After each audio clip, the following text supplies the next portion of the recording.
UFC Paris. These are the full card predictions and the betting breakdown. Main event, Ciryl Gane versus Sergey Spivac. I'm looking forward to talking about each of the matchups on the card. So make sure you guys smash that like button. If you're new to the channel, subscribe. Turn the post notifications on and make sure to share the video as well. And also note, I'll be live for the entire UFC Paris card Saturday, 12 p.m. Eastern time. Do not miss the fight companion. Super excited for that. And let's get into the fights. Starting it off, we have Farid Basharat versus Clayton Rodrigues. I'm going to be picking Farid Basharat to win this fight. I think it's going to be a unanimous decision for him. Clayton Rodrigues is a nasty kickboxer who hits really hard. Now, historically, he is a flyweight that has struggled to make weight, now being forced to move up to 135 pounds. I think this is definitely better for the long term of his career, but the UFC is doing him zero favors. He's taking on Farid Basharat, who is a poised and technical kickboxer who also has a very solid grappling game too. The stand-up stands out a lot because he's slick on the feet. He has very good movement. He works a nice jab both to the head and the body, which really allows him to control range well, but he also times takedowns and is good from the top position. He has 5 wins by submission too. I think he's the overall more well-rounded MMA fighter than Clayton Rodrigues. And as far as Rodrigues' UFC run, this is the most serious test, and his last fight was a knockout over Shannon Ross. This is a huge step up in competition. Farid Basharat last time out beat Damon Blackshear. That was his UFC debut, and as good as Damon Blackshear has kind of looked as of recent, that's a big win in your first fight in the UFC, and then to be able to go out there and control Blackshear on the ground, who's a strong grappler in his own right. I think Clayton Rodrigues is going to end up getting dominated in this matchup here. I think it's Basharat 30-27. He's probably going to win the majority of the exchanges on the feet and dictate where this fight takes place. I respect Clayton Rodrigues' overall game, though, and I think he can survive the very skilled Basharat, but it's going to be one-way traffic for the full 15 minutes. So Basharat for the W. Big favorite. But this is a matchup where I understand the lines. Minus 310 for Basharat. Rodrigues at plus 260. I like Basharat a ton in this fight. I'm real confident that he's going to win. I think he styles on Clayton Rodrigues. And I think 26 years of age, Basharat's UFC potential and future, him and his brother, massive. Really looking forward to this fight on Saturday. Good fight to start the card off as well. Next fight on the card, it's Ange Loosa versus Rhys McKee. If you remember, McKee was an early Khamzat Chimaev victim. I think Loosa is going to be able to beat him here, and I actually think Loosa is going to get his first knockout win in the UFC. Loosa hits pretty hard. He's got a really nice straight right down the line. He's pretty technically sound with an overall MMA game, but specifically he does shine in the Muay Thai style striking.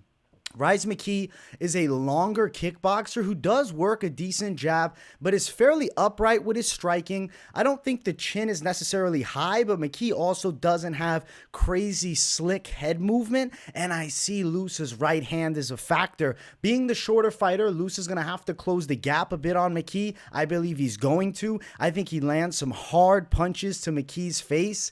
I like Loosa to win by KO. I also think he's the physically stronger guy. So if they do get tangled up, if they hit the floor, I think Loosa has the advantage there too.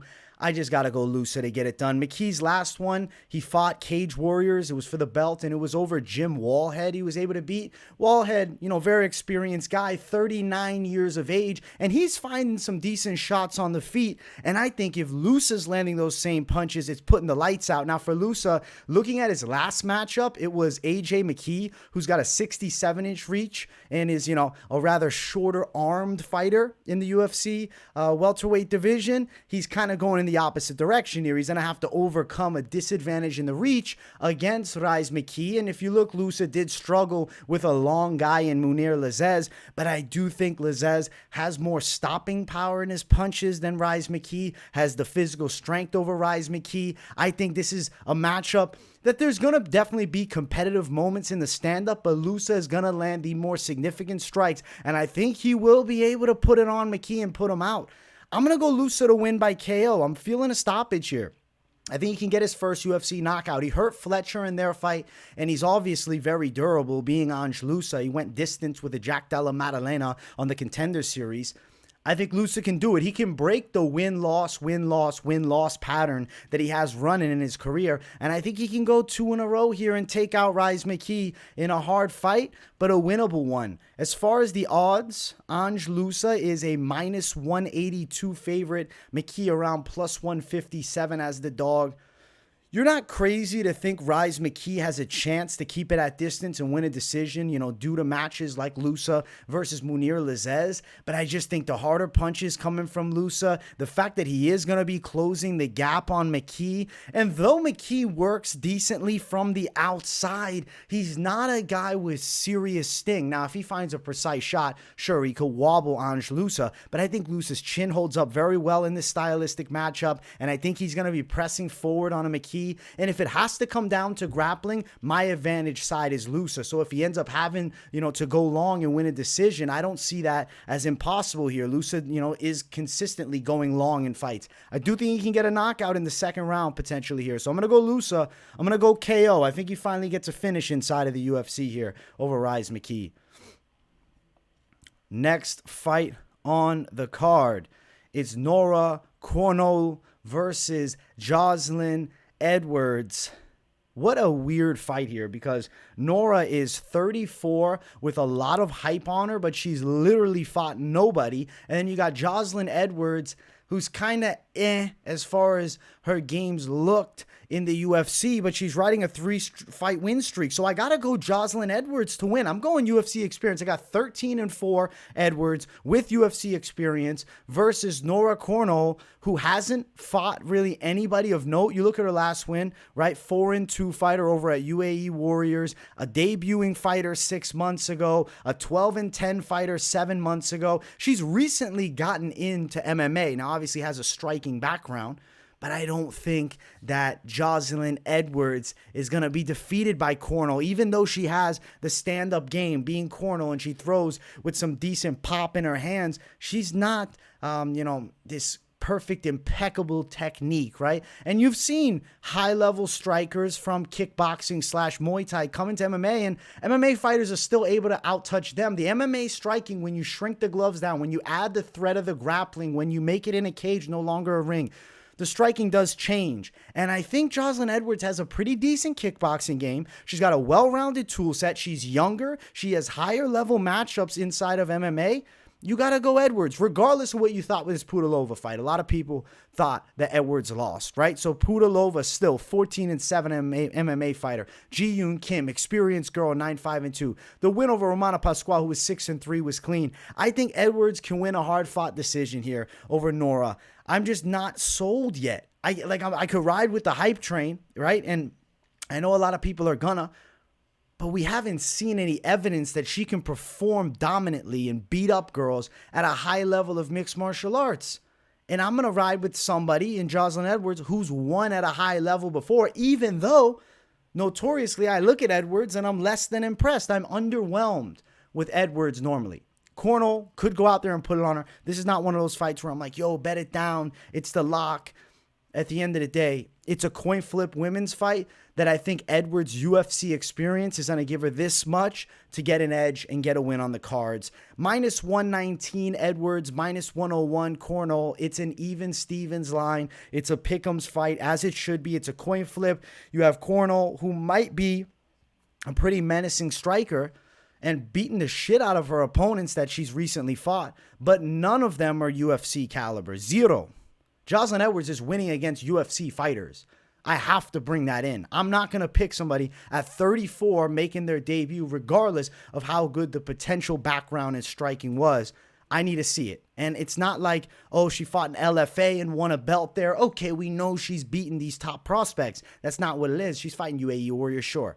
Decent opposition, right? Girl that's 4-2, knows how to fight, has been in matches before. But I got to go Joselyne Edwards. I'm going the experience edge. At the end of the day, women's fight, that's a coin flip. I'll take the younger girl in Edwards, who's been fighting inside of the UFC. I'll say she gets it done. I'm going Joselyne Edwards to win the fight by a unanimous decision. I think she'll take out Cornolle. I honestly wouldn't be surprised if it's kickboxing and then Edwards gets the clinch and threatens with a couple of takedowns. I know Cornolle's grappling actually hasn't looked bad, but dude, who's it against? That's the big thing. It's who's it against. At the end of the day, I'd expect Joselyne Edwards to probably look like a world beater against Nora's recent opponents too. So give me Edwards for the win. Edwards for the win in that fight. Next fight on the card, we have Zarah Fairn versus Jacqueline Cavalcanti. Guys, you're going to be shaken up with this pick, but I'm going to go Zarah Fairn. And I know people say, what the fuck are you talking about? Let me give you some reasoning to why I have Zarah Fairn. Because Cavalcanti just took this fight about 2 weeks ago. Very short notice bout. Zarah Fairn's last fight against Joselyne Nunez, possibly her best, I would say no, not possibly, definitely her best UFC performance. So I have a Zarah Fairn who's, awkward, long, tricky from the outside, has the reach advantage, is also a tall fighter. Cavalcanti is known to be pretty tall in the women's division at 5'9", and she's got like a 72-inch reach. Well, Fairn's got a little bit of the reach edge. Joselyne Nunez fight obviously lost to Felicia Spencer, Megan Anderson. That's 3 years ago now. Fairn came back, and her skill set looked better than it had before. She was throwing fluid kicks. She was mixing up her punches. I don't like that her hands are low. She's awkward and tricky, but I think that could give Cavalcanti 5-1 as a pro some difficulties on the feet. And it's not like she hasn't lost, right? Lost a year and a half ago to Jerndarova, who ended up doing kind of in PFL. And that was on the Challenger Series, competitive fight. She lost that bout. And now jumping in on 2 weeks' notice against Zarah Fairn, an awkward fighter who's kind of like hard to read style, can give girls fritz. I'm not sold on Cavalcanti just yet. She does seem to have a good kicking skill set, a tight stand-up game, and maybe if it's on a full camp, I'm saying something different, right? Cavalcanti had the LFA bantamweight belt, and I was just talking about how that's a good factor to potentially bring in, right? If we were talking about the last fight with the ladies, with Edwards and Nora. But I'm looking here in this fight, and I'm like 2 weeks notice to take on a weird style in Zarah Fairn, and then you give me lines that are out of this world too. I think Zarah Fairn's going to end up winning a decision in Paris also. Plus 330 for Fairn to Cavalcanti at minus 400. I think the odds are crazy on a 2 week notice. Cavalcanti shouldn't be this much of a favorite. Yes, she has the LFA belt. Yes, she's on a 3-fight win streak. 4-1 fighter, 1-0 fighter, 6-8 fighter. Then a 3-2 fighter that beat her. Zarah Fairn 6-5. Doesn't have a great record, but 2 out of the 3 losses she has in the UFC are against former title challengers. We'll see what Zarah Fairn brings. She could definitely shit the bed, and maybe Cavalcanti's really got the goods because she's 10 years younger, and a lot of times, percentage-wise, the younger fighter is going to win, especially when there's a 10-year gap. But Fairn showed some skills against Joselyne Nunez that I'm not going to overlook against somebody taking a fight on 2 weeks who I wasn't shocked when I'm watching tape like, wow, she's got that thing. I didn't feel that when I watched the tape on her. So I'm going to go with Zarah Fairn to win a decision, an upset win against a fighter who's taken the fight on two weeks notice, and I respect that a lot, but I'm not going to pick her to beat Zarah Fairn. We'll go Fairn for the W at home. She gets it done in London. The London crowd aids to the potential of her winning. Next fight is canceled. Taylor Lapilus, Muin Gafurov. It got canceled today at the time of the recording, which is Sunday, August 27th. Unfortunate. I was picking Lapilus to win the fight, and I was so excited for his debut. Word on the street is he's going to remain on the card, so keep your eyes peeled on the channel. I'll have breakdowns later on in the week, and potentially if he gets a replacement opponent, we'll be talking about that matchup. I was picking him to beat Gafurov, though, so something to note for you guys. Let's jump to the next one. It's Morgan Charriere versus Manolo Zecchini. The Italian dream, baby. Manolo Zecchini is not who I'm picking. I got to pick Charriere. I love the Italians. I'm trying to root for my people, but I can't here because I think that Charriere is going to have a speed edge on the feet. He's going to have the better wrestling game, and I do think he's going to beat Zecchini, probably winning it on the judges' scorecards, though, because with the Italian, pretty durable dude who has solid takedown defense early on in the fights, but as the fatigue sets in, I think Charriere's athleticism will lead him to takedowns. He's got strong kickboxing too, pretty tight guard where he'll mix up punches and kicks well. I say he's got pretty high-level hand speed, and I think he'll be ripping at the legs of Zecchini. It's a tricky last name, Zecchini. Oh. Pressure striking by him, Zecchini being the Italian. But I'll say this. He gets a little wild, and Charriere is going to be more precise. I definitely feel like Zecchini has some good finishing ability and explosiveness. He's got some sick knees. Got some nice flying knee knockouts, dropping people with knees. And he's a tough guy, so I expect him to go long, and I'm, excited to have an Italian on the roster. But Charriere has been doing this a long while, 18-9-1.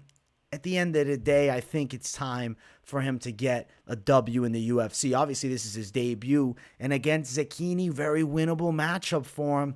I like Charriere. I'm going to say decision, though. I think Zecchini's going to give him some moments where it's like, oh, shit, he's in the fight. Because he'll brawl and he'll look for the win. He's going to throw caution to the wind that time and bring fire.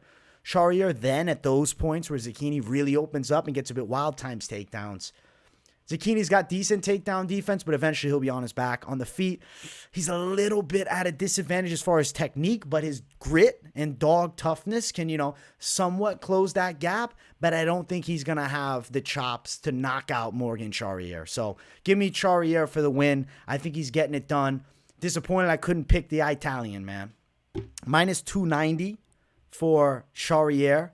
Zecchini sitting at plus 245. We have a very wide line, but that's just because Charriere's got a lot of hype coming into this fight. Zecchini, less than hype. The Italian MMA fighters don't get a lot of love just yet, but I think there's some savages that will come out of there soon enough. Zecchini, I think, will eventually maybe, show his tool set in full inside of the UFC, but still young, man. 26. Charriere with more experience, being just a year older, but a good amount more fights here, right, for Charriere. 18-9-1. The dude's got 30 fights, and now he's in the UFC, and he's not even 30 years old. So give me Charriere for the win by decision against the Italian, man. I think he's going to beat him on the cards, unfortunately for me. But respect to Charriere. Next fight brings us to the main card. If you guys haven't, make sure you smash that like button, and if you're new to the channel, subscribe. Yanis Ghemmouri versus Caolan Loughran. I got to go with the Loughran side. I feel like the Don Loughran. I like the nickname, the Don. He's going to be more well-rounded with his overall MMA game. He definitely is a really good athlete, but he's suspiciously jacked, and I'm not trying to throw out any rumors, you know what I'm saying? I'm not trying to make assumptions, but his physique having a certain fucking look to it in his last fight, I don't know. Keep your eyes peeled. Maybe at weigh-ins he looks a little deflated, and I don't know, man. I'm not trying to say nothing. I'm not USADA, but something with the eyes, with the way he looks, the frame, the physique, it just looks like it's either God-tier genetics or maybe, a little unnatural. Now, in this matchup here, I think that the Don, he's going to be faster as far as his overall MMA game, but Ghemmouri has a good kickboxing background, 16-0 as a pro kickboxer. But even though he's 16-0 as a pro kickboxer, he's not going to be, unable to be punched in the face. He keeps those hands fucking low. Now, he'll bring them up when guys come inside for the most part, but I think that there's going to be shots timed by Loughran, and I feel like there's going to be some wrestling by him too. I think with the punches, he hits harder. The kicks are better for, obviously, the kickboxer. I'm kind of thinking ground and pound TKO is possible for Loughran, man. I think ground and pound. He might touch him up on the feet a little bit. Mix in takedowns, get on top. I like Loughran's style, man. In his last fight, he showed really good striking, a kind of stalking but patient pressure style. And he throws out a lot of feints, which I really like here. And even though, Ghemmouri has a high-level kickboxing background, there's still some things I don't like. The hands low I don't like. He does have good kicks, but I don't think he's a great athlete. And I feel like if they tie up, the grappling's going to favor Loughran. So give me Loughran to remain undefeated and win his UFC debut here. I got to go with the Irishman, who has like the strange fucking name, dude. I don't know why. It's just the Caolan Loughran. Just for some reason is hard for me to pronounce over here. Minus 305 for Loughran. Ghemmouri at plus 255. Give me Loughran for the win, man. I think he's going to end up winning it. I feel like he can punch Ghemmouri with good straight shots as he closes the gap. And threatening with some takedowns is going to do some due diligence here. Because I feel like when you have a kickboxer who, 12-1 as a pro, has obviously a grappling game in his own right. He's not, totally green there. But that will allow strikes to open up in the feet. That's a big problem with Alex Caceres Giga Chikadze. Caceres just wanted to strike with him. When you have a very schooled kickboxer and you mix in some takedowns, now he's getting hit with punches that normally he wouldn't be hit with in just a striking match because he's concerned. Oh, shit, this guy's shooting for my legs. Throw out some feints, mix in some takedowns. I think Loughran gets this fight to the ground, drops some hammers, and gets a ground and pound stoppage. We'll go Loughran ground and pound. Maybe sub, though. Wouldn't be crazy. And decision wouldn't be out of this world either. I think he wins. The betting lines suck, unfortunately. But makes sense when you got an undefeated Irishman. Next fight on the card. It's William Gomis versus Lucas Almeida. Guys, I believe in Lucas Almeida. I'm picking him to win this fight. I think his elbows inside could be a big factor. Almeida's got a pretty nasty Brazilian Muay Thai striking style. I think he fights well in the close range, and he's not scared in the slightest to engage in a brawl. Has pretty good recovery abilities normally, but he has been hurt. Gomis on the other side is young, man. 26. Split decision over Francis Marshall is not looking nearly as good after Marshall just got ran over by Isaac Dolgarian, a couple weeks back. I think that it's going to be a lot of striking. But right now, I think more of the dog is on the side of Almeida. I can see him hurting Gomis with elbows. Gomis is going to be fast from the outside, and it's going to be a tricky game that Almeida is going to end up playing. But when you give me striker versus striker for Lucas Almeida, he's got a knockout over Mike Trezano. We got a young guy who hasn't fought at a high level in the UFC yet. I think Almeida's live, potentially for the knockout. I like Almeida to win, as far as a dog money side, betting-wise. He is an underdog here.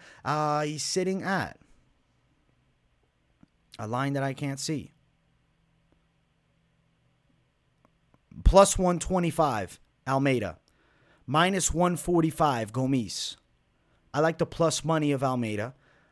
Even though he has a really bad loss to Pat Sabatini recently, it's a guy who is literally built to out-grapple the fuck out of fighters, a short, stocky frame. Almeida doesn't have those type of grappling chops, but he's not going to necessarily need them here because Gomis is more of an MMA striker. He's skilled, he's quick, he moves well in and out of range. But I don't think he's beating Lucas Almeida because I think when you turn it into more of a dog fight, Gomis will struggle. And just because Almeida got ran over on the ground against Pat Sabatini, it's not like William Gomis is just going to now be able to double leg him, put him on his ass, and hold him down all night. Almeida still is competent on the floor. It's just Sabatini is that much of an animal. So give me Almeida for the upset win. I think he's going to beat William Gomis. I think knockout is possible. Kind of feeling like an elbow hurts Gomis on the feet. He gets buckled, and then some big shots from Almeida. Could definitely go long, and I could see a 3-round war, but I think Almeida outdogs him and gets the win, regardless of how the method of victory goes. So yeah, we're going Almeida for the W here. Next fight on the card, Volkan Oezdemir versus Bogdan Guskov. The fade the OV comes in play again. Now, if you watch this channel all the time, for a long while, I'd be riding with the OVs. That's the last two letters of the last names, if you didn't get what I was meaning. Not here. Not really anymore, because there's an influx of fighters from that region of the world where you see a lot of OVs, and, they just can't be trusted left and right. Now, obviously, Bogdan, from watching his fight style, right, is a striker. A dangerous striker at that. Kind of has a sniper-esque stand-up style. Hands will come a little bit low, which I don't like, against no-time Volkan Oezdemir, who's notoriously powerful, has some quick knockout wins, and at the end of the day, Volkan Oezdemir is fighting all of the top light heavyweights in the world consistently. Like, let's look at the last five. Split over Alexander Rakic, lost to Yuri Prohashka, one of the most violent men on the planet, lost to Magomed Ankalaev, one of the most skilled light heavyweights on the planet, win over Paul Craig, incredibly tricky fighter, which, has a really weird grappling style, and Nikita Krylov lost, who's also a top-tier contender at 205 pounds. Volkan Oezdemir is a huge step for Guskov in his UFC debut. I always find it interesting when you see, somebody take on a ranked fighter for their debut in the octagon, I don't think it's going to go well for Guskov. He was brutally knocked out in this fight here against Vyacheslav. In the first round, he got chinned bad. It was a jab, though, that hurt him. A jab is hurting him. And now I got Volkan No Time Oezdemir, who at one point needed an inch of space, and he'd put your lights out. I don't think it's over for Volkan. I think he can get a knockout. I think this matchup is the one that he gets the KO with, because I think the competition jump will be too much for Guskov. He's going to get a little bit reckless on the feet, because when you're used to these lower level guys, they don't make you pay for those little mistakes that you make. Those hands dropping in close range can get his light shut off. Volkan Oezdemir is a heavy-handed fighter who has a pretty well-rounded game and is only losing to the creme de la creme of the whole damn world of mixed martial arts at light heavyweight. I don't think Bogdan Guskov is going to come in the UFC in his debut and fuck up Volkan. I'm going knockout for Volkan Oezdemir. I think there's a real possibility it's a first-round knockout, too, which should be pretty sick for Volkan to, snap this. It's not like he's on a skid, but it hasn't been a great run, right? What is he? 3-6 in his last 9, I believe. But it's all top-caliber fighters in the entire world. Volkan is minus 156, Guskov plus 136. The competition comparison, Carlos Eduardo, I think this guy was like 41. This guy here, Vafaye, 4-1 fighter. Like, we're digging in, okay, they're guys that are, prospect level or well past their prime. And then I got freaking Oezdemir fighting top fighters in the UFC consistently. Oezdemir is going to knock him out here.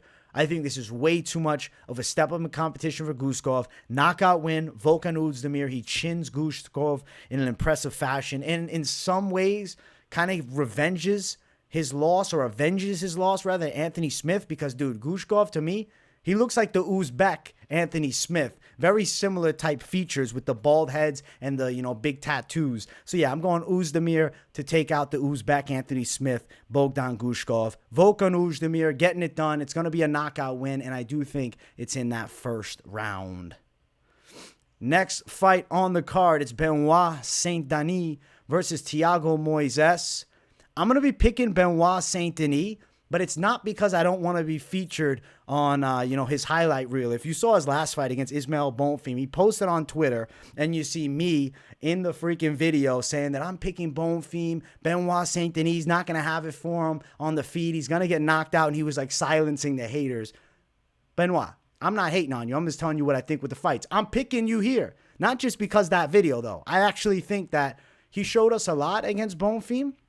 The gas tank is there. The durability's off the charts. The dude was like a French equivalent to a Navy SEAL. And he's 27 with a good grappling base and strength. I know Thiago Moises is high level with jiu-jitsu, but I have to favor Benoit Saint-Denis' grappling style over Thiago Moises. Saint-Denis is going to be stronger. But now when we look at the striking, I think Saint-Denis better on the feet. From southpaw too, he's tricky in the stand-up game. Not like he's Mr. A-tier knocking out Fiziev striking, but he's got nice high kicks. He's going to walk his opponents down, and he has zero fear of getting taken down, honestly, because his hips are really good, but because of his very capable grappling game. Moises can be outworked. We've seen him outworked, and his performance against Islam Makhachev stands out to me. Oh, he went 4 rounds with Islam. Yeah, he was on survival. He was not doing shit. He was just trying to survive against Islam Makhachev, not win the fight. I'm looking for fighters who try to win, and Benoit Saint-Denis is a fucking winner. That's the difference in this fight here. When it gets to digging deep and it gets hard, I know that Saint-Denis is going to push it. And now people will say, oh, but Moises just beat Melquizio Costa. He's a good prospect. Yeah, 145 prospect, and he doesn't have the grappling base nor the strength of Benoit Saint-Denis. And we're in Paris, too. Benoit Saint-Denis for the win. I think he's going to outwork Moises for 3 rounds, and he's going to win the fight by a unanimous decision. I think he's getting the biggest win of his career on Saturday. Saint-Denis is a favorite, minus 140. The bookies agree. Moises at plus 120 as the underdog. Yeah, I like Benoit Saint-Denis. I like the favorite here. I think he outdogs Thiago Moises pretty much every damn exchange, every damn scramble. Benoit Saint-Denis got some fucking grit. And he's the naturally larger guy, 5'11 to 5'9. Saint-Denis fought at welterweight and literally took every shot from Elizio Zaleski and still was able to go distance. Granted, that ref could have stopped the fight. But it just shows to the Benoit Saint-Denis toughness. I don't think Moises could withstand the same thing. Saint-Denis might stop him. It could be because of, kind of grappling versus grappling. We get striking and Saint-Denis puts it on him with some bombs. Like, Saint-Denis by TKO is not crazy thinking about it. I think he's going to win the fight. He outdogs Thiago Moises. Benoit Saint-Denis for the win. 5'11 to 5'9 too, and there's a reach advantage for Saint-Denis, which should aid to his success in the striking department. Benoit Saint-Denis for the win. There you go, Benoit. There's a win this time. And I still want to be featured then. For the one supporting you, remixing it, man. Co-main event time. Manon Fiorot versus Rose Namajunas.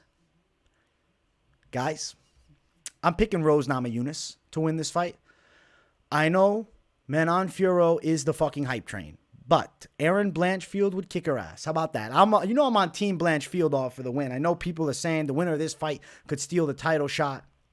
I say no. But regardless, let me talk about this matchup. I think Manon Fiorot is a bit overrated. She has really good stand-up, yes. Her win over Caitlin Chukagian, it was cool. I mean, yeah, nice side kicks. Hit her with some decent shots. It was, it was 29-28. It was a, fairly competitive fight throughout moments. Rose Namajunas, in her best performances, is one of the greatest females, one of the greatest fighters we've ever seen. Her striking is off the charts. Her speed advantage over Manon Fiorot is evident here. Now, Rose looked horrible against Carla Esparza last time out. But that was a really weird matchup where Rose Namajunas, I don't think her head was in it. So then the question mark comes in here. Is Rose Namajunas' head going to be in it? I guess I have to factor that in. If you're going to throw everything on the fucking bet for Rose Namajunas, let's just throw in that she looked bad against Carla Esparza, and she lost a split decision in the worst fight of all time. She lost in submission grappling to Jillian Robertson, but I don't know, man. It's just it's jiu-jitsu. At the end of the day, just because you beat her in jiu-jitsu, Robertson ain't beating her in the cage. So now I look at a match between Manon Fiorot, a primary striker. Now it's up a weight class for Thug Rose. She has new motivation. She has less of a weight cut. I think she's going to carry more power. And fighting these bigger girls, she's going to have the speed edge. Manon Fiorot is known for being fairly quick and having good range management with her stand-up game at this weight class here. I think Rose Namajunas comes to Paris with the spoiler. I think Rose gets it 29-28 on the cards. Her stand-up is extremely quick. The way she can close distance when she's at her best is going to be enough to find Fiorot's chin on multiple occasions. Fiorot's going to be working that side kick to keep her away. I'm telling you, I don't think it's going to be super effective with Rose. She's going to hit with some of them. But Rose, when she gets into her flow, strings her strikes together a lot better than Fiorot. Fiorot, to me, good, but not top contender. Not next champion. She's also 33. She got into MMA later. Rose Namajunas is still younger than her, and Rose has fought everybody. And she's one of the greatest in women's MMA, arguably the greatest women's strawweight ever. And now she's up at flyweight. This could be a total career resurgence, and this could be the best version of Rose Namajunas ever. I'm going to believe that. I'm going to believe Rose Namajunas beats Manon Fiorot, pulls it off, ends the hype train. Rose Namajunas for the win. As far as the odds of the fight, though, Rose is a dog, plus 150. Thug Rose, Manon Fiorot, minus 175. I think Rose is in this fight. I'm not ready to write her off. Now, could there be a lapse in the mental and it's another loss for Rose and we're like, damn, it really is time? Sure, it's possible. But I don't know, man. I'm just feeling Rose Namajunas a lot here. I think she can close the gap on Manon Fiorot, outstrike her. And what if we get to the grappling? Rose might be slicker. Yeah, I'm going Rose Namajunas for the win. I'm not sold on Manon Fiorot. And I'll tell you this, though. I think Erin Blanchfield gives hell to all these women. So give Blanchfield the title shot. That's my take. Manon Fiorot is getting beaten. Rose Namajunas for the win in Paris. In Paris, in the co-main event. Great co-main event. Women's fight that has me stoked.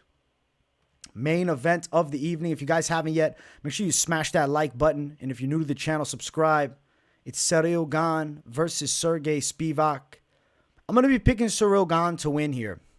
Early on, I thought Spivac might be a potential serious threat to Ciryl Gane. But watching some tape, the more digging into Ciryl Gane and just sitting on the matchup for some time now, I believe that Ciryl Gane's movement is out of this world, and he's going to be very hard to get control of for Spivac. And something about Sergei Spivac that comes to mind to me is the fact that I don't think he responds very well to getting hit with very precise strikes. A clean kickboxer that's technical, I think, does more damage on the feet to a Spivac than a hard-nosed, heavy-handed brawler like, let's say, a Derek Lewis who has to sit on everything. The speed of Ciryl Gane will allow him to land a lot of strikes. And people will say, but how bad does Ciryl Gane look against Jon Jones? Okay, fair. He got killed early in that fight. But that's Jon Jones. That's the greatest fighter ever. Sergei Spivac's not that. And I'm not going to put Spivac in the Jones category. I don't think that even if Spivac gets on top of Ciryl Gane, it's like, all right, fight's over. He's going to get the sub. I feel like Gane can work up to his feet. Spivac's not going to have the quickness on the mat that Jon Jones has to find those perfect spots. Spivac is going to be the polar bear. He's going to get on top. He's going to smother you. He's going to pepper you with shots. He's going to wear you out. I think Ciryl Gane is going to have the athleticism to avoid a lot of grappling attempts. If he does get to the floor, don't be surprised when he gets back up to the feet. And when they strike, though Ciryl Gane is not necessarily a pure one-punch knockout artist, he has very dangerous elbows in close. He has nice knees. He has good straight shots. I think the chin of Spivac will fail him. Give me Ciryl Gane by a knockout. I'm thinking second round KO. Could be in the first too, but I'm thinking second round knockout. He finds the money shot on Spivac, who looks incredibly uncomfortable striking with him, who forces grappling exchanges, maybe presses Gane against the cage for a bit in the first round, maybe lands a trip. There is a very nice throw with, the arm that Spivac does. The exact name is not coming to me, but I know that Sergei Spivac in close does have some nasty throws. I respect his game there, but Ciryl Gane has some nasty strikes inside, and he'll make Spivac pay for those little moments. I'm going Ciryl Gane, knockout win. I think he's beaten Sergei Spivac, and I think that Gane is back in the mix. At the end of the day, you eliminate the Jon Jones fight, and there's an argument that Ciryl Gane is the baddest man on the planet. Because a real close fight with Francis Ngannou that could have gone either way. I believe Ciryl Gane beats Sergei Spivac here, and it's a knockout. Minus 170 for Ciryl Gane. Sergei Spivac, plus 145. Give me Ciryl Gane for the win, guys. I think he's pulling it off in the main event. I can't wait for this damn fight. Spivac's on a fucking roll right now, 3 in a row. I respect it for sure. Beating Derek Lewis with ease last time out, but it's kind of a washed up Derek Lewis, or at least well past the prime. Augusto Sakai, not with the promotion anymore. Greg Hardy, not with the promotion anymore, and he's getting knocked out in boxing. Ciryl Gane's last 3. Jon Jones, greatest fighter that's ever lived. Tai Tuivasa, a badass brawler, but somebody Sergei Spivac fucked up. And Francis Ngannou, potential baddest motherfucker on the planet. Him and freaking Jon Jones. Obviously, the argument's there. But Jones got the UFC belt, so we give it to Jones. But still, you get what I'm saying. The last 3 comparable, right? Sergei Spivac does have a win over Tai Tuivasa, which is nothing to sneeze at, because of his dominant and bullying grappling game. But Ciryl Gane is not that inept on the ground. It's just Jon Jones is that fucking perfect on the ground and found the kill. I'm going Ciryl Gane to win by knockout in the main event. And he's back in contention, and probably Tom Aspinall salivating at that fact because Aspinall beat Spivac, and I doubt he wants to do that rematch. I think he wants the Gane fight, but I know he's ducking the boogeyman. He's ducking Pavlovich. I'd love to see Aspinall Pavlovich, but I won't complain about Gane Aspinall in 2024, especially if they do it in London. Holy shit, that's a huge event for all of Europe. So give me Ciryl Gane for the knockout in the main event.